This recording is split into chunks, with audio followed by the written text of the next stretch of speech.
오늘 저녁 함께 보금자리라는 제목으로 하나님께서 주시는 은혜를 나누시겠습니다. 여러분은 당황과 황당의 차이를 아십니까? 당황스러울 때가 있고 황당할 때가 있죠. 글자만 바뀌었는데요. 이거를 제가 국립국어원 홈페이지에 가보니까 이렇게 설명이 되어 있습니다. 우선 당황은 놀라거나 다급하여 어찌할 바를 모른다는 뜻을 가지고 있고, 황당은 말이나 행동 따위가 참되지 않고 터무니없다는 뜻을 가지고 있습니다. 기본적인 의미가 당황은 동사적이고 황당은 형용사적입니다. 그래서 무엇 하다가 붙어 쓰일 때 당황하다는 동사가 되고 황당하다는 형용사가 됩니다. 이해가 되시나요? 그리고 문법적인 자격의 측면에서도 둘은 서로 차이가 있습니다. 당황은 자립적인 명사로 쓰이지만 황당은 자립성이 없는 어근으로서 별로 안 와닿으시죠? 뭔가 느낌은 있는 것 같은데 말이 너무 복잡한 것 같습니다. 제 설명이 아닙니다. 이거 국립국어원 홈페이지에 있는 말입니다. 제 책임이 아니죠. 그래서 제가 이 당황과 황당의 차이가 뭘까 구글에 쳐보니까 굉장히 센스 있고 좋은 설명들이 있더라고요. 그중에 몇 개를 뽑아봤습니다. 사과를 먹는데 사과를 먹다 보니까 그 속에 벌레가 있으면 당황스럽습니다. 그런데 그 벌레를 보니까 머리가 없어요. 몸통만 있는 거예요. 황당한 겁니다. 머리가 어디가 있나요? 이미 입속에 있나요? 네. 그래서 그 사과를 버리려고 했습니다. 그런데 동생이 지나가다가 그걸 확 낚아채가지고 한 입 베어 물었습니다. 당황스럽죠. 그래서 당황해서 동생한테서 얼른 뺏었습니다. 그리고 다시 그 벌레를 확인해 보니까 몸통도 사라졌습니다. 그 몸통은 어디 갔을까요? 이번에는 음식점에서 음식을 시켰는데 돌솥 비빔밥을 시켜서 먹는데 그 속에서 돌이 나왔습니다. 당황스럽죠. 그리고 저와 같이 밥을 먹고 있는 아내는 칼국수를 시켜서 칼국수를 먹고 있는데 그 속에서 칼이 나왔습니다. 황당하죠. 네, 마지막입니다. 길을 가다가 갑자기 배가 아파서 하는 수 없이 길가에 주차된, 여러분들에겐 이런 일이 일어나지 않기를 기도합니다. 길가에 세워진 트럭 뒤에서 급한 볼일을 처리하고 있었습니다. 그런데 그 트럭에 시동이 걸리는 거예요. 시동 걸린 트럭이 앞으로 슝 가버렸습니다. 당황스럽죠. 그런데 그 트럭이 앞으로 가는 게 아니라 뒤로 오는 거예요. 내가 있는 쪽으로. 그러면 황당한 거라고 합니다. 자, 당황과 황당의 차이가 오늘 말씀의 주제는 아니지만 이 두 가지 감정 모두, 당황스러운 것 그리고 황당한 것 모두 그렇게 유쾌한 것은 아닌 것임은 분명합니다. 들을 땐 재밌죠. 그런데 이거를 내가 직접 겪는다고 생각해 보면 그렇게 좋지만은 않습니다. 당황스러운 상황이든 황당한 상황이든 그것은 불편한 거고요, 어색한 겁니다. 일어나지 않았으면 좋겠는 그런 내용이 당황과 황당입니다. 오늘 어쩌면 이 오늘 본문 속에 나오는 아브라함이 겪은 본문 속에서의 이 사건도 어쩌면 당황스럽고 황당함을 동시에 느꼈을지도 모르겠다라는 생각을 해보게 됩니다. 우리는 워낙 익숙한 말씀이고 들을 때마다 너무 은혜가 되잖아요. 복이 될지라 너를 축복하는 자에게는 복을 주고, 아주 너무 좋잖아요. 그런데 아브라함 입장에서 이 본문을 한번 생각해 보면 어쩌면 당황스럽고 또 황당할 것 같습니다. 먼저 1절 말씀을 같이 한번 읽어보실까요? 창세기 12장 1절 말씀입니다. 한 목소리로 읽어보십니다. 시작. 여호와께서 아브라함에게 이르시되 너는 너의 고향과 친척과 아버지의 집을 떠나 내가 내게 보여줄 땅으로 가라. 아멘. 너의 고향과 친척과 아버지의 집을 떠나. 이게 당황스러운 부분입니다. 하나님께서 잘 먹고 잘 살고 있는 아브라함에게 갑자기 뿅 하고 나타나신 겁니다. 이를테면요. 그리고 그 잘 먹고 잘 살고 있는 삶의 터전을 떠나라라고 말씀하십니다. 아무 근거도 없이. 그런데 이제 잘 살고 있는 곳에서 떠나라라고 말씀을 해주시려면 상식적으로 여기를 떠나면 더 좋은 곳으로 인도해 줄게, 뭐 이런 뭔가 약속이 있어야 되지 않습니까? 그래야 지금 그냥 뭐 별 문제 없이 잘 살고 있는 이곳을 떠날 만한 메리트가 아마 아브라함에게 생길 텐데요. 그렇게 하지 않고 그냥 나타나시더니 고향과 친척과 아버지의 집을 떠나라 라고 말씀하십니다. 당황스럽죠. 그런데 이번에는 거기에 이어서 하나님께서 하시는 말씀이 내가 너에게 보여줄 땅으로 가라. 지금 잘 살고 있는 그 땅을 떠나서 내가 이제 보여줄 건데 그 땅으로 가라. 이게 바로 황당한 겁니다. 왜냐하면 보여주면서 가라 그래야죠. 그렇지 않습니까? 아니면 어젯밤에라도 보여주셨어야죠. 너 어젯밤에 봤지? 거기로 가야 되니까 떠나. 혹은 너 지금 이거 보이지? 여기로 갈 거야. 그러니까 떠나. 이게 아니라 내가 곧 보여줄게. 그러니까 떠나. 아브라함 입장에서 한번 생각해 보시라는 겁니다. 그러면 이거는 떠나라고 했을 때는 당황스러운 거고, 그게 어딘지 모르는데도 떠나라고 하시는 걸 보면 황당한 겁니다. 아니면 뭐 서프라이즈 개념인가요? 눈 가리고 자, 그냥 따라와봐, 오기만 해봐, 자 이제 셋 둘 하나 하면 눈 뜨는 거야, 눈 떠. 이게 아니죠. 지금 이 아브라함의 상황은 그냥 잘 지내고 있는데 갑자기 떠나. 어디로 갈지는 곧 보여줄게. 얼마나 당황스럽고 황당한 시츄에이션인지 이 아브라함의 그 입장이 되어서 오늘 이 말씀을 전하는 동안, 말씀을 듣는 동안 계속 생각해 보셨으면 좋겠습니다. 굉장히 불편한 상황입니다. 이 하나님의 명령을 조금 더 자세히 살펴보겠습니다. 하나님께서 아브라함에게 떠나라고 말씀하시는 아브라함의 현재 위치, 어디를 떠나라, 어디 있는데 네가 이걸 떠나라라고 하는 그게 세 가지로 표현되어 있습니다. 무엇이냐면 너의 고향, 친척, 그리고 아버지의 집입니다. 이 중에 첫 번째 고향은 옛날 성경에는 본토라고 되어 있죠. 이게 히브리어 원어를 직역하면 땅입니다. 너의 땅을 떠나라. 네가 지금 살고 있는 그 땅을 떠나라.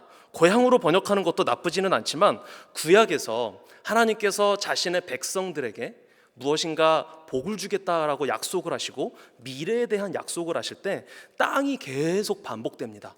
특히 이 아브람도 결국 하나님께서 약속하신 이곳을 떠나서, 여기가 하란이거든요. 여기를 떠나서 결국 들어가게 될 땅이 어디였는지 아시나요? 성경 퀴즈 대회입니다. 가나안 땅이죠.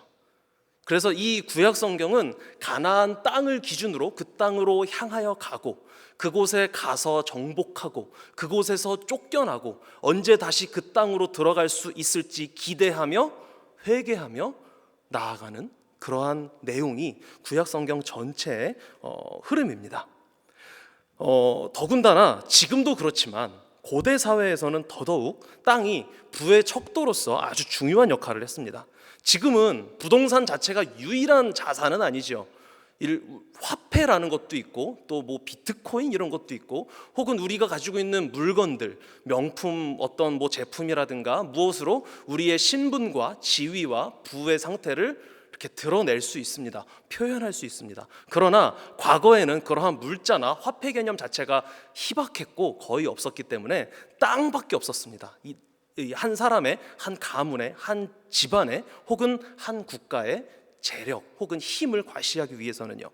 그 정도로 이 땅은 굉장히 중요한 것이었는데, 그런데 하나님께서는 아브라함에게 그 땅을, 지금 살고 있는 그 땅, 아브라함의 그 자신을 나타내어주는 정체성이 들어있는 그 땅을 떠나라고 말씀하십니다.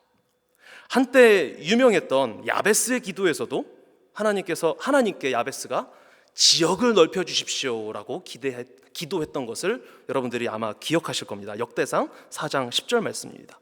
또 시편 37편 11절에 그러나 온유한 자들은 땅을 차지하며 풍성한 화평으로 즐거워하리로다 라는 말씀을 예수님께서 응용하셔서 누가복음에서, 그리고 마태복음에서 온유한 자는 복이 있나니 그들이 땅을 기업으로 받을 것이며 라고 팔복 말씀 중에 일부로 우리에게 전해주시기도 합니다. 자, 구약에서 말씀하는 이러한 땅들은 대부분, 특히 가나안 땅은 진짜 실제 가나안 땅을 1차적으로 의미하기도 하지만 최종적으로는 우리에게 의미하는 바는 저 영원한 천국, 우리가 신앙생활 할 동안에 지향해야 할 곳, 그곳을 의미합니다. 그렇기 때문에 혹시 이 팔복 말씀, 온유한 자는 복이 있나니 땅을 기업으로 받을 것이며, 이 말씀을 기억하시면서 부동산을 좀 가져야겠구나, 온유하게 살아야지, 그런 착각은 하지 않으시기를 바랍니다. 아무튼 하나님께서는 아브라함에게 그렇게 중요한, 고대 사회에는 자신을 표현할 수 있는 유일한 수단이었던 그 땅을 포기하고 떠나라고 말씀하고 계십니다. 아브라함이 갖고 싶었던 땅, 남의 땅인데 저걸 내 것으로 만들고 싶어, 그것을 포기해라, 이게 아니라 아브라함이 이미 지금 가지고 있어서 마치 자신의 삶의 일부, 자신의 세계가 온전히 담겨 있는 그 땅을 하나님은 아브라함에게 포기하라, 자신의 신분과 지위를 나타내주는 그 땅을 포기하라고 말씀하시는 것입니다. 이것은 너의 자아를 버려라, 너의 정체성을 포기해라 라는 것과 마찬가지입니다.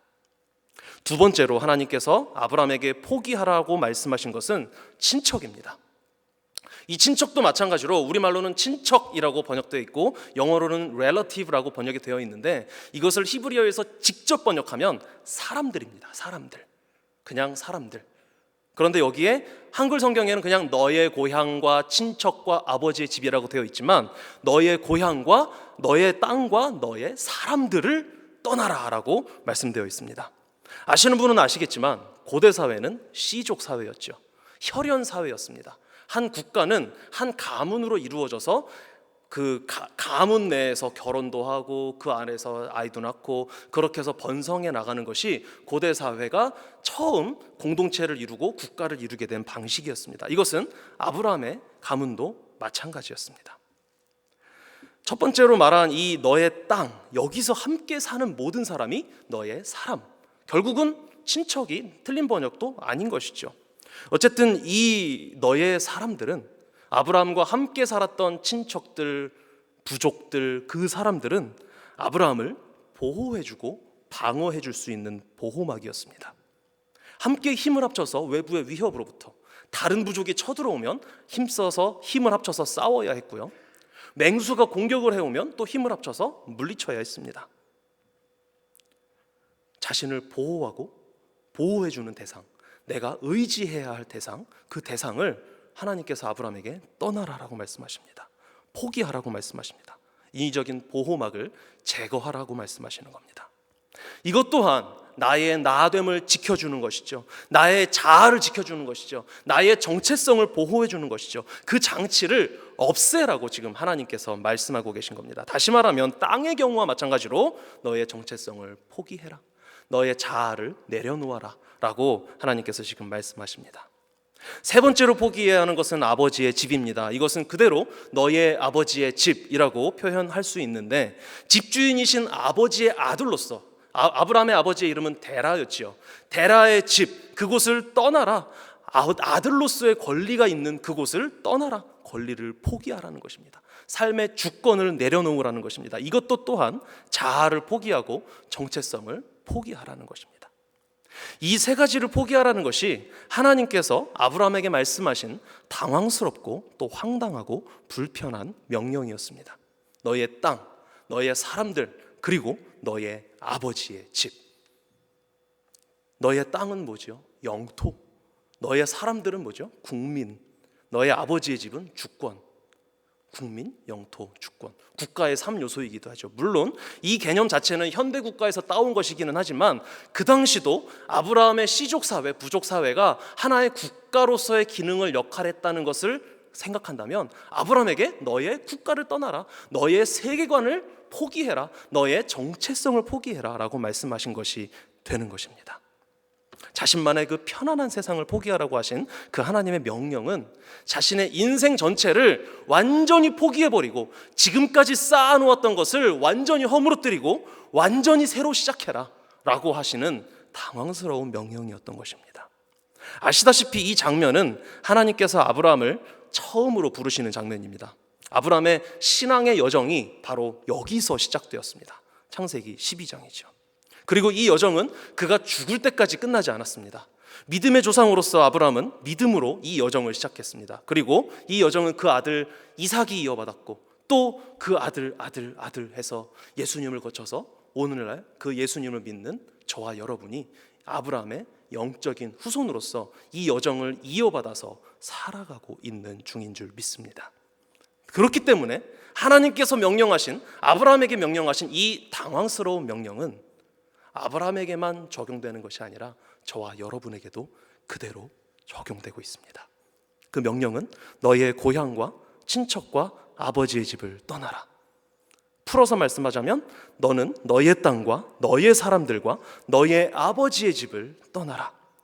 이 부분을 히브리어의 문학적인 어떤 특징들을 다 담아서 해설을 할 수 있습니다. 그러면 이게 범주가 큰 땅을 떠나라라고 먼저 말씀하시고요, 그 땅 안에 살고 있는 사람들로부터 떠나라라고 말씀하시고요, 그 사람들 중에서도 아버지의 집에서부터 떠나라라고 하나님이 말씀하십니다. 뭐냐면 범위를 점점점 줄여가면서 네가 떠나야 할 것은 표현상으로는 세 가지지만 결국은 한 가지다. 그것이 무엇이냐면 정체성인 것입니다. 한 가지를 강조하기 위해서 이렇게 범위를 줄여가는 그러한 기법을 사용하고 있는 것입니다. 그래서 이것을 해석해서 설명으로 표현하면 너는 너의 삶의 주권, 자아, 그리고 정체성을 모두 포기해라 인 것입니다. 그리스도인으로 산다는 것, 신앙생활을 한다는 것, 그것이 바로 이것입니다. 너는 너의 삶의 주권을 포기하고 자아를 내려놓고 정체성을 완전히 포기해라. 그것이 바로 신앙생활이다 라고 지금 하나님께서 말씀하고 계신 것입니다. 이제 예수님께서도 이제 똑같은 말씀을 하셨습니다. 마태복음 16장 24절 말씀인데요, 같이 한 목소리로 한번 읽어보실까요? 마태복음 16장 24절입니다. 시작.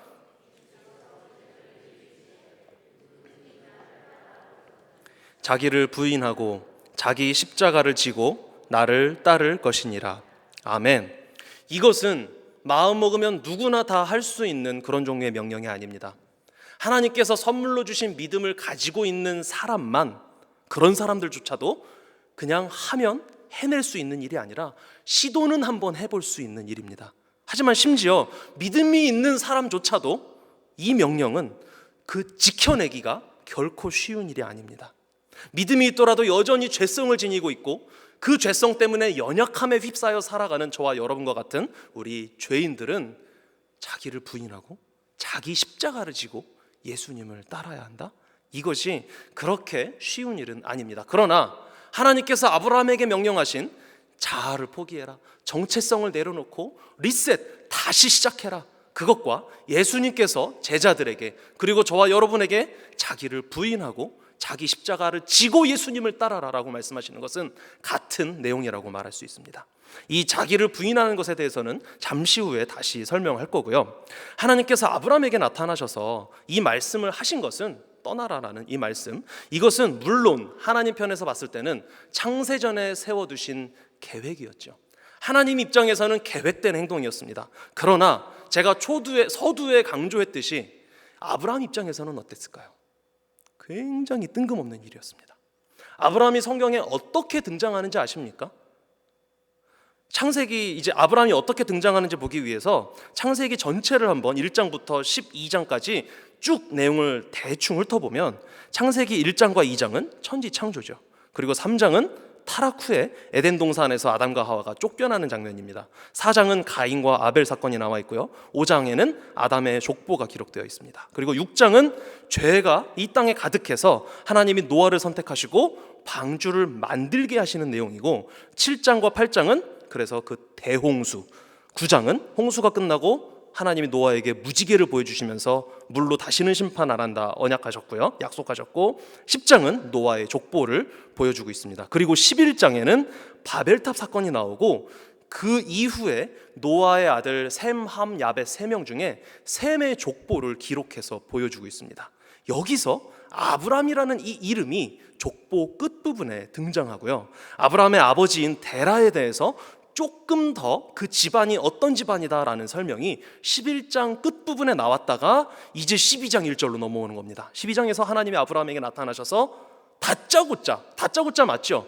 족보가 쭉 나오다가 아브라함의 이름이 나왔고 그 아버지 데라에 대한 집안에 대한 설명이 잠깐 나왔다가 하나님이 그 아브라함에게 싹 가셔서 떠나라, 인생을 포기해라, 자아를 내려놔라 라고 지금 말씀하고 계시는 겁니다.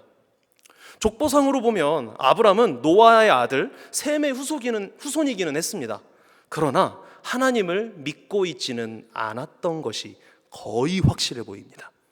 왜냐하면 아브라함의 집안은 우상을 숭배하는 집안이었기 때문입니다. 우상을 만들어 파는 직업을 가지고 있는 사람이 그의 아버지 데라였습니다. 여호수아 24장 2절에 보면 이렇게 기록되어 있습니다. 여호수아가 모든 백성에게 이르되 이스라엘의 하나님 여호와께서 이같이 말씀하시기를 옛적에 너희 조상들 곧 아브라함의 아버지 나홀의 아버지 데라가 강 저쪽에 거주하며 다른 신들을 섬겼으나. 아멘. 그런 그에게 자신이 믿지도 않았던 우상들을 섬기고 있었다니까요. 그런데 자기가 믿지도 않았던 웬 스트레인저, 신 하나가 나타나서 너 인생을 포기해라, 너 지금 여기 잘 살고 있지, 여기 떠나라 라고 말씀하고 있는 겁니다. 당황스럽게요. 그리고 이 당황스러운 명령을 능가하는 황당한 약속이 뒤따릅니다. 이제 떠나고 나면 어디로 가야 하는지, 가면 어떻게 해줄지 보여주지는 않고요, 그냥 설명만 해주고 있습니다. 자, 창세기 12장 1절 후반부부터 3절까지의 말씀인데요, 같이 한 목소리로 읽으시겠습니다. 시작. 내가 내게 보여줄 땅으로 가라.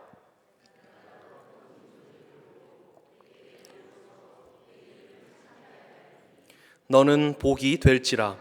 너를 축복하는 자에게는 내가 복을 내리고 너를 저주하는 자에게는 내가 저주하리니 땅의 모든 족속이 너로 말미암아 복을 얻을 것이라 하신지라. 아멘.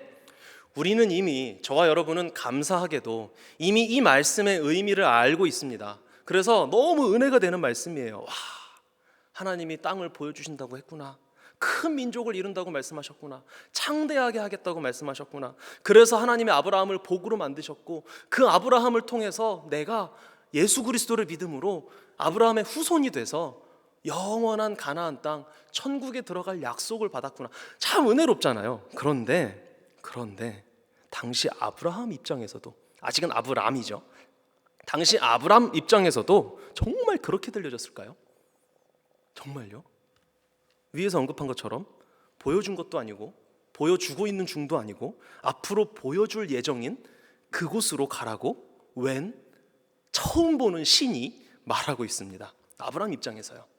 그 신이 너로 큰 민족을 이루고 오라고 약속을 하고 있는데, 이게 우리는 은혜롭잖아요. 근데 아브람 입장에서는 모욕스러웠고 치욕스러웠을 것이라는 사실을 혹시 생각해 보셨습니까? 이 창세기 12장 직전에 11장 끝부분에 가면 아까 말씀드렸듯이 아브라함의 아버지 데라의 집안에 대해서 설명을 한다고 말씀드렸죠. 그 중에 이제 당연히 아브라함에 대한 설명도 있었겠죠. 그런데 거기서 11장 30절에 이렇게 말씀하고 있습니다. 사레는 임신하지 못함으로 자식이 없었더라. 그리고 아브라함이 그래서 어쨌든 결과적으로 하나님 명령에 따라서 이렇게 땅을 떠나는데, 그때 나이가 아브라함이 75세, 사레가 65세였습니다. 이미 불임이 판정됐고 증명됐고 더 이상 아이를 낳을 희망이 없는 상태의 아브람에게 본인이 믿지도 않는 신이 나타나서 자아를 포기해라, 정체성을 포기해라 라고 황당한 명령, 당황스러운 명령을 한 것도 모자라서 아이를 못 낳는 것이 확실한 그에게 너에게 큰 민족을 이루게 해주겠다, 그리고 그것을 통해서 너의 이름을 창대하게 해주겠다라고 지금 말씀하고 있는 것입니다. 아브라함의 입장에서 생각해 보면 이거는 어처구니가 없을 것 같지 않습니까? 진짜 불편한 상황입니다. 당황스러운 명령과 황당한 약속을 듣고 있는 아브라함의 모습을 여러분들은 지금 보고 계십니다.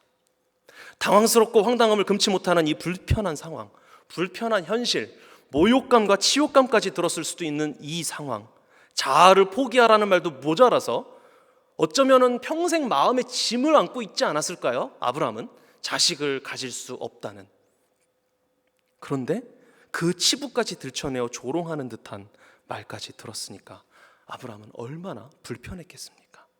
이렇게 당황스럽고 황당하고 불편한 아브라함의 상황이 어떤 상황입니까? 하나님이 그를 처음 만나서 부르시는 상황입니다. 그의 신앙의 여정은 이렇게 시작되었습니다. 그리고 그의 신앙의 여정은 이렇게 지속되었습니다. 아브라함에게 있어서 복음으로 나아가기 시작한 자리, 복음에 자리 잡기 시작한 그 순간이 바로 이 순간, 불편한 순간, 황당한 순간, 당황스러운 순간이었습니다. 오늘 설교의 제목인 보금자리. 아브라함의 보금자리는 굉장히 불편했습니다. 그것과 같이 복음의 자리는 죄송하지만 편안한 자리가 아닙니다. 평안해지고 평온해지고 내가 원하는 대로 모든 일이 다 잘 되는 그런 자리가 아닙니다. 복음이 선포되면 저와 여러분 우리는 불편할 수밖에 없습니다. 왜냐하면 빛이 비추어지면 어둠은 물러갈 수밖에 없고 그 어둠이 좋아서 어둠과 함께 돌아다녔던 것들은 어둠을 따라서 빛을 피해 도망갈 수밖에 없기 때문입니다. 아마도 이제 제가 한 1살, 2살, 3살, 4살 전혀 저의 기억에는 남아있지 않는 일인데 이제 저희 부모님이 처음 결혼하시고 처음으로 이제 반지하 방을 얻어서 그곳에서 이제 저도 태어나고, 물론 병원에서 태어났지만요, 어쨌든 그곳에 살면서 태어나고 한 몇 년 살았던 집이 있는데 그 집이 사전 오기로 유명한 권투 선수 홍수환 씨 아시죠? 그분의 집이었대요. 그분이 집주인이었고 이제 저희 부모님이 거기에 이렇게 월세인가요, 뭐 전세인가요, 모르겠지만 어쨌든 그런 집에 이제 제가 아주 어릴 때 살았다고 합니다. 그런데 저는 기억이 안 나는데 부모님이 무슨 말씀을 하시냐면 반지하여서 어둡고 빛이 들어오지 않고 습하다 보니까 낮에도 불을 켜야만 했고요. 그리고 습해서 어떤 때는 이제 외출했다가 집에 들어오면 불을 탁 켜잖아요. 그러면 바퀴벌레들이 거실에 막 있다가 몇 마리인지는 모르겠어요. 있다가 불을 딱 켜면 쓱 소리를 내면서 구석으로 샥 이렇게 숨어 들어가는 그런 일이 굉장히 자주 있었다고 합니다. 저 되게 불쌍하게 컸죠. 네, 기억도 안 납니다. 네. 그런데 저와 여러분은 빛을 피해 그렇게 도망가는 바퀴벌레 같은 존재들입니다. 아담 이하 모든 인간들은 하나님 앞에서 의로운 자가 단 한 명도 없습니다. 로마서 3장 23절에서 그래서 사도 바울은 이렇게 고백합니다. 모든 사람이 죄를 범하였음에 하나님의 영광에 이르지 못하더니. 그리고 우리 집사님께서 기도하실 때도 말씀해 주셨죠.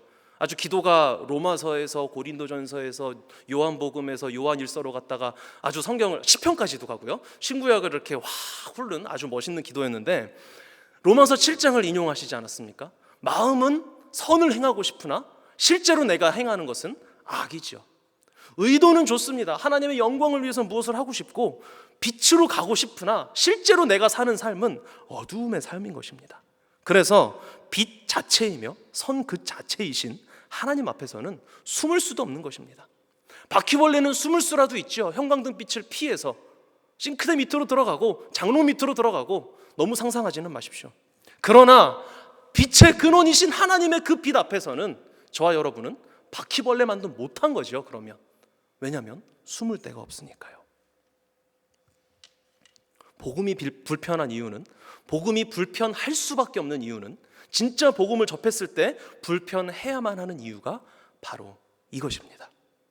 하나님이 내 인생에 찾아오시면 구원이 일어나잖아요. 그렇죠? 이것이 복음인데 그 구원에 이르기 위해서는 내 안에 있는 죄가 드러나야 합니다. 그리고 그 드러난 죄를 내가 인정해야 하고요, 그 드러나서 인정한 죄를 예수님 앞에 내어놓아야 하는 작업이 필요합니다. 이게 너무너무 불편한 것입니다. 당황스럽기도 하고 황당하기도 한 것입니다. 이것이 바로 복음 자리인데 어떻게 이 복음 자리가 편할 수 있겠습니까? 하나님께서 아브라함에게 떠나라고 말씀하셨던 그 안정된 땅, 사람들, 아버지의 집, 그의 정체성, 자아, 존재 자체를 부정하게 하셨던 것이고, 우리의 죄가 하나님의 영광의 빛 앞에서 드러나면 그때 저와 여러분이 느끼게 되는 감정은 무엇이냐면 내가 부정되는 거거든요. 왜요? 내가 죄덩어리니까요. 내가 타락한 존재니까요. 내가 하는 거는 다 죄뿐인데 그게 하나님 앞에서 완전히 벌거벗은 것처럼 드러나 버리니까 어떻게 마음이 편할 수 있겠습니까? 어떻게 마음의 평안이 찾아올 수 있겠습니까? 아브라함에게 알 수 없는 여호와라는 신이 알 수 없는 약속을 가지고 와서는 불편하게 만드셨던 것처럼 저와 여러분의 삶에도 우리가 먼저 하나님을 알았습니까? 우리가 먼저 예수 그리스도를 알았습니까? 지식으로는 알 수 있었겠죠. 그러나 우리의 영은 전혀 몰랐으나 먼저 찾아와서 불편하게 해주신 그 은혜로 구원을 받은 것인 줄 믿습니다.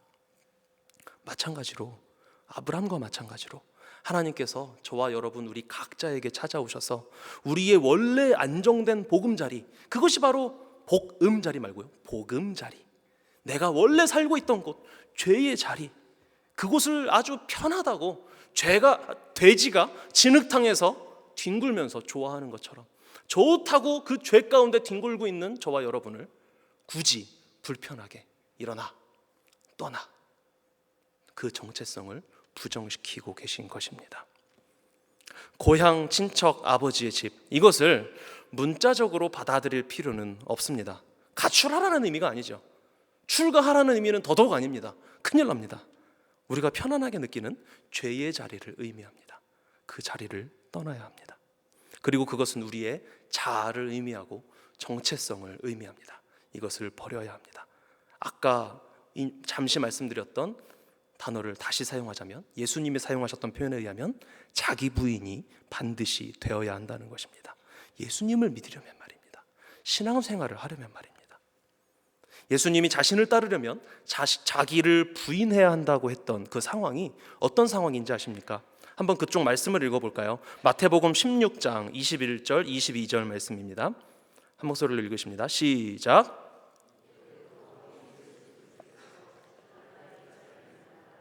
장로들과 대제사장들과 서기관들에게 많이 고난을 받고 죽임을 당하고 제3일에 살아나야 할 것을 제자들에게 비로소 나타내시니 베드로가 예수를 붙들고 항변하여 이르되 주여 그리 마옵소서, 이 일이 결코 주께 미치지 아니하리이다. 아멘. 자, 이어서 23절 24절입니다. 시작. 예수께서 돌이키시며 베드로에게 이르시되 사탄아 내 뒤로 물러가라. 너는 나를 넘어지게 하는 자로다. 내가 하나님의 일을 생각하지 아니하고 도리어 사람의 일을 생각하는도다 하시고, 이에 예수께서 제자들에게 이르시되 누구든지 나를 따라오려거든 자기를 부인하고 자기 십자가를 지고 나를 따를 것이니라. 아멘. 자, 자기 부인이 이 상황에서 나온 겁니다. 예수님이 내가 앞으로 고난을 받고 죽고 다시 살아날 것이다, 긍정적인 얘기는 아니죠. 이런 말씀을 하시니까, 그러나 이게 우리는 알잖아요. 복음의 아주 핵심적인 그 사역을 하겠다라고 말씀하신 것인데, 예수님이 이 말씀을 하시니까 베드로가 항변하여 이르되 주여 그럴 수 없습니다. 여기서 베드로의 자아가 확 튀어나왔습니다. 항변이라는 이 단어는 헬라어에서 어떤 뉘앙스를 가지고 있는 거냐면, 나이 많은 사람이 젊은 사람에게 그러면 못 쓰지, 조언하고 인생 경험에 빗대어 그런 식으로 살면 안 돼라는 어떤 충고를 해주는 듯한 그런 뉘앙스의 단어입니다. 항변이라 그러면 뭐 항의하는 것 같고 프로테스트 이렇게 좀 대드는 것 같죠. 대드는 정도가 아니라 아예 하대하는 겁니다. 베드로가 실제로 나이가 더 많았거든요, 예수님보다. 예수님, 저거 젊은 사람이 그렇게 말 함부로 하는 거 아닙니다. 마치 이런 느낌으로 지금 베드로는, 그러나 베드로가 나쁜 뜻으로 그렇게 했겠습니까? 자기가 사랑하는, 내가 따라다니는 우리 예수님이, 예수 선생님이 자기가 죽을 거라고 말씀하시니까 아유 그렇게 하면 안 되지요, 그러시면 안 됩니다. 본인은 나름대로 선의에 의해서 예수님의 그 사역을 만류하고 있는 것입니다. 그런데 거기다 대고 예수님이 뭐라고 말씀하십니까? 사탄아 내 뒤로 물러가 있어라. 네가 지금 말한 그것은 나를 위하여 말한다고 하지만 하나님의 일이 아니라 사람의 일이다. 그러면서 나를 따라오려면 자기를 부인해라. 자기 부인이 이 상황에서 나오고 있는 것입니다.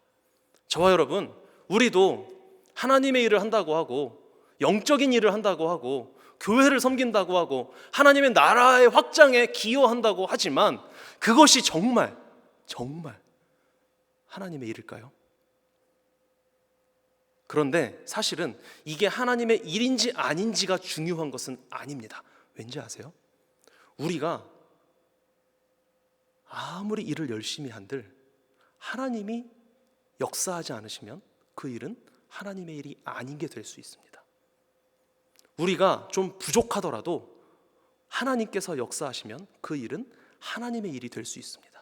여기에 나의 자아가 개입되면 이제 문제가 생기는 겁니다. 베드로도 분명히 좋은 의도를 가지고 예수님의 사역을 말렸습니다. 중요한 것은 예수님이 베드로에게 사탄아 내 뒤로 물러가 있어라, 자기를 부인해라 라고 말씀하셨다는 이 사실이고, 거기에 반응하는 베드로 그리고 저와 여러분의 태도입니다. 우리는 하나님의 일을 하다 보면 내 생각에 가치 있는 일이 일어날 수밖에 없습니다. 왜요? 죄인이니까요. 그럴 때 하나님이 우리의 자아를 깨실 수 있는 겁니다. 깨시는 겁니다. 사탄아 내 뒤로 물러가라 라고 말씀하실 수도 있고요. 그러나 부디 이런 극단적인 말씀은 좀 안 하셨으면 좋겠고, 좀 부드럽게 회개해라 라고 하셨으면 좋겠지만, 자아를 분명히 깨십니다. 우리의 죄를 또 드러내시는 겁니다. 왜요? 복음 자리에서 계속해서 신앙생활을 해 나아가야 하기 때문에. 베드로가 이 말을 들었을 때 얼마나 무안했을까요? 얼마나 당황했을까요? 얼마나 황당했을까요? 얼마나 불편했을까요? 그런데 베드로에게는 이 자리가 복음 자리였습니다. 베드로는 이 말을 듣고 깨진 것입니다. 그리고 이제 앞으로 일어나는 예수님의 그 여러 가지 일들을 통해서 더 깨지고, 더 부정되고, 더 자기가 부인되고 하다가 결국은 성령 충만한 하나님의 대사도가 되어 복음 전하는 일을 하다가 장렬하게 전사가 아니죠, 순교할 수 있었던 것입니다. 이게 바로 복음입니다. 아브라함에게 우상을 만들어 팔고 섬기던, 안정된 채 열심히 살아가던 그 모든 배경을 버리고 떠나라고 했던 그 불편한 말씀, 자기를 부인하고 자기를 따르라고 베드로에게 말씀하셨던 그 불편한 말씀, 그 불편함이 오늘 저와 여러분에게도 복음으로, 말씀으로 선포되는 줄 믿습니다. 불편한 복음의 자리에서 부인되는 자존심이 상하실 수 있어요. 정체성이 완전히 사라지는 것처럼 느껴지실 수 있습니다. 심지어는 하나님을 위해 했다는 그 일들조차도 완전히 부정되는 일이 일어날 수도 있다는 것입니다. 그러나 걱정하지 마십시오. 하나님의 일은 하나님께서 알아서 하시기 때문에 내가 비록 그런 실수를 저질렀다고 하더라도 하나님은 실패하지 않으십니다.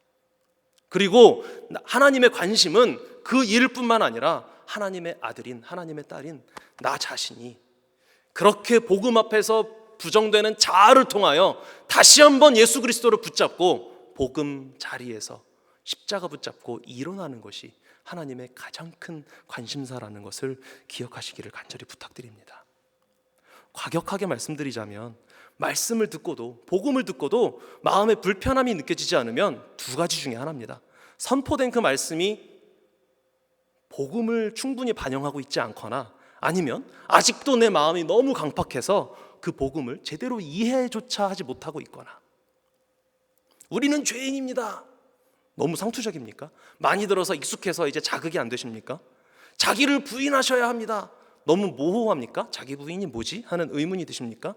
그럼 좀 적나라하게, 그렇기 때문에, 죄인이기 때문에 우리가 하나님을 향하여 품는, 하나님을 위하여 품는 열심이 오히려 하나님의 영광을 가리는 결과를 가져올 수도 있습니다. 좀 센가요? 이거는 또 너무? 내가 충분히 기도해서 결정한 일이고, 어떻게 하면 하나님을 기쁘시게 해드릴 수 있을지 고민하고 고심한 끝에 내린 결정이더라도 그게 하나님의 뜻일 가능성이 몇 %일까요?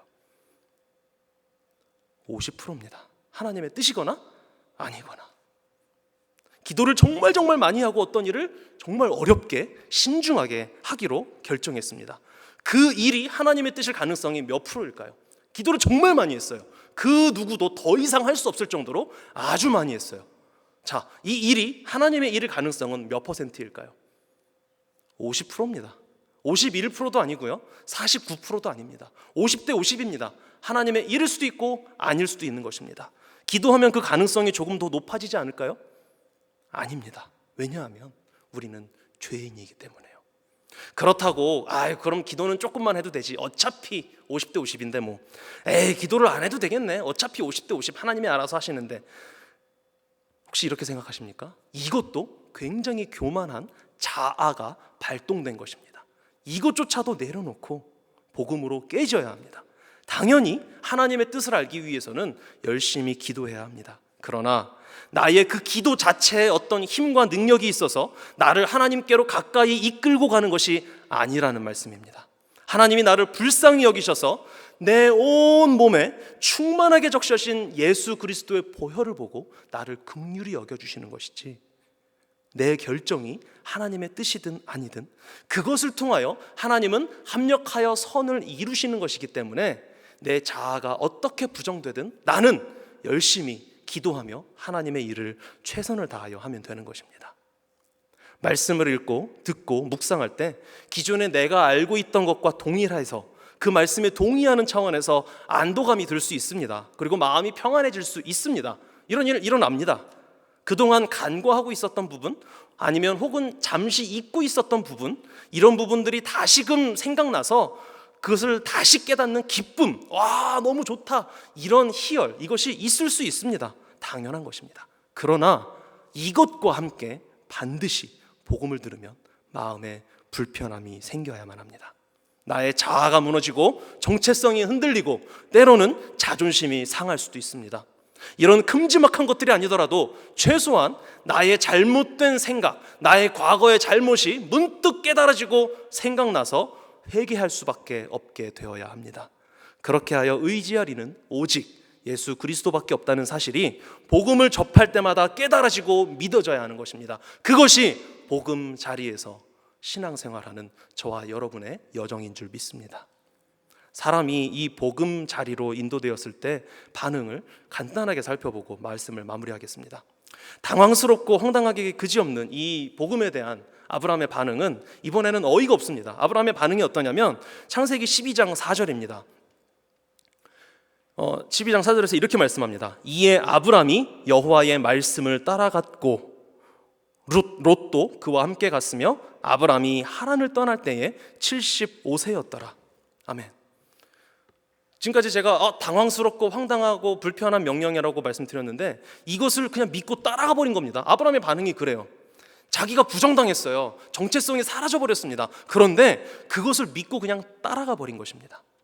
이에 대해서 히브리서는 이렇게 표현하고 있습니다. 히브리서 11장 8절 말씀입니다. 한 목소리를 읽어보실까요? 시작. 순종하여 장래의 유업으로 받을 땅에 나아갈새 갈 바를 알지 못하고 나아갔으며. 아멘. 믿음이 있으니까 이 불편함을 자기도 모르게 감당하고 감수하여 순종해버린 것입니다. 같은 이 사건에 대해서 히브리서보다 훨씬 더 일찍, 더 아브라함과 가까운 시대에, 구약 시대에 여호수아가 설교하는 중에 또 설명을 하는데 다음과 같습니다. 여호수아 24장 3절 말씀입니다. 한 목소리 읽으십니다. 시작. 내가 너희의 조상 아브라함을 강 저쪽에서 이끌어내어 가나안 온 땅에 두루 행하게 하고 그의 씨를 번성하게 하려고 그에게 이삭을 주었으며. 아멘. 아브라함이 믿음으로 믿습니다, 가겠습니다 하면서 하나님께 순종하고 자기를 확 부인해버리고 그 땅을 떠난 게 아닙니다. 그게 아니라 자기도 모르는 사이에 믿음이 생겨서 얼떨결에 순종해서 하나님께 이끌려서 가버린 것입니다. 그 불편한 복음의 자리를 하나님께서 선물해 주신 믿음이 있으면 이렇게 얼떨결에 극복할 수 있는 것입니다. 그러면 이 극복한 것은 누구 덕입니까? 내가 으쌰 해서 믿음을 사용합시다 이래서 극복한 것입니까? 아니요, 저는 얼떨결에 했다니까요. 그런데 해놓고 보니까 하나님의 믿음이 있었던 거예요. 여전히 죄성이 있고 죄를 지으며 살기 때문에 또 넘어지고 또 좌충으로 우도를 합니다. 또 사탄 같은 짓을 할 수 있습니다. 그럼에도 불구하고 순종하며 나아가게 되어 있습니다. 하나님께서 우리를 그런 자리로 끌고 가시는 것입니다. 불편함이 느껴질 때, 당황스럽고 황당할 때, 자존심 상하고 자아가 무너질 때, 그리고 정체성이 흔들려서 나 자체가 부정당하는 느낌이 들 때 다른 반응이 아니라 회개하며 예수님을 찾으며 말씀에 순종하며 순종하게 된다는 것입니다. 이미 신앙생활의 여정을 시작한 저와 여러분, 예수 그리스도를 믿는 믿음을 선물로 받아서 신앙생활 하고 있습니다. 그리고 자칭 혹은 타칭 그리스도인으로 살아가고 있습니다. 아브라함의 영적 자손이라고 고백합니다. 그렇다면 저와 여러분도 아브라함이 경험했던 그 복음 자리를 이제 살아가야 하는 것입니다. 아니요, 이미 살아가고 계신 것입니다. 말씀을 접할 때마다, 설교 시간마다, 일상생활 속에서 성령님께서 계속해서 그 복음 앞에 선 우리에게 어떻게 말씀하고 계십니까? 그리고 그에 대한 우리의 반응은 어떻습니까? 복음을 전한 스데반을 향하여 이를 갈며 돌을 던져서 그를 죽였던 당시의 바리새인들, 서기관들, 유대인들과 같은 반응을 혹시 하시렵니까? 저에게 돌을 던지시겠습니까?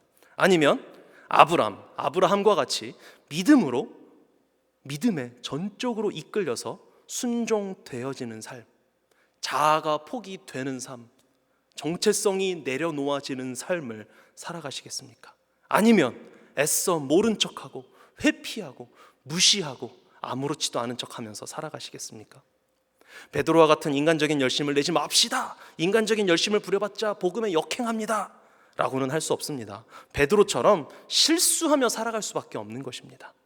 왜냐하면 우리는 이미 죄인이고 죄성을 갖고 있기 때문에 그것으로부터 자유로울 수가 없기 때문입니다. 문제는 예수님으로부터 복음을 통하여 나의 그러한 연약함이 그리고 추악함이 드러나게 됐을 때 나는 어떤 반응을 보이게 될 것이냐입니다. 하나님께서 선물로 주신 믿음이 있다면 나의 알량한 자존심을 버리고 자아를 포기하고 예수님의 십자가 앞에 무릎 꿇고 회개하며 순종하는 자리에 나아가는 기적과도 같은 일이 일어나는 것입니다. 내가 부정되는데 어떻게 참으시겠습니까? 여러분은 못 참으십니다. 저는 못 참습니다. 그러나 내 안에 계시는 성령님께서 순간순간 나도 모르게 참게 해주시는 것입니다. 하나님께서 우리를 그러한 모습으로 이끌어 가시는 것입니다. 그 믿음이 있어서 오늘도 복음 앞에 서기 위하여 이 자리에 여러분 나오지 않으셨습니까?